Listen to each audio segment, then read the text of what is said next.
At Cowie Baptist Church, we exist to engage in the mission of Christ by equipping people to live the life of a Jesus follower. But what does a Jesus follower look like? To answer that question, we need to know what the life of Jesus looks like. Because following Jesus is not me living for Jesus. It's Jesus living his life in and through me. As we study Jesus in the New Testament, we find that his life was all about relationships. First, his relationship with the Father. Second, his relationship with his disciples.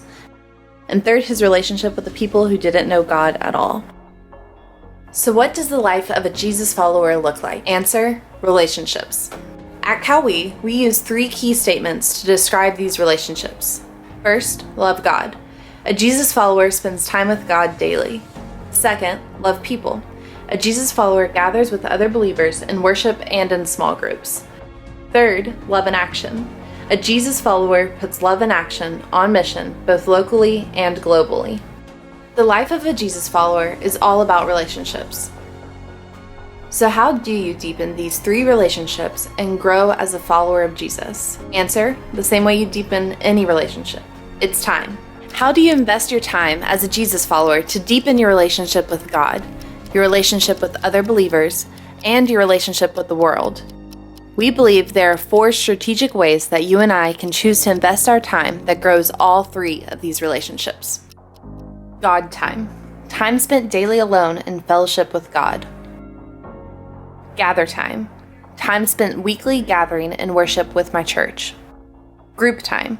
Time spent consistently in community with a small group from my church. Go time.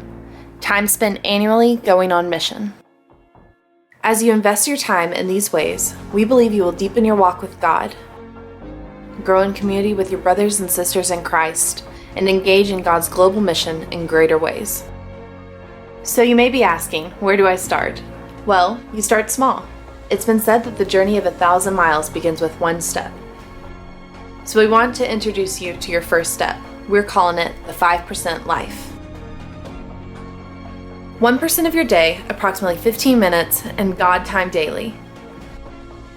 1% of your week, approximately an hour and a half, in gather time weekly. 1% of your month, approximately 7 hours, in group time consistently. And 2% of your year, approximately 7 days, in go time annually. We are convinced that if you embrace the 5% life as a starting point, the other 95% of your life will be changed forever as you love God, love people, and put love in action.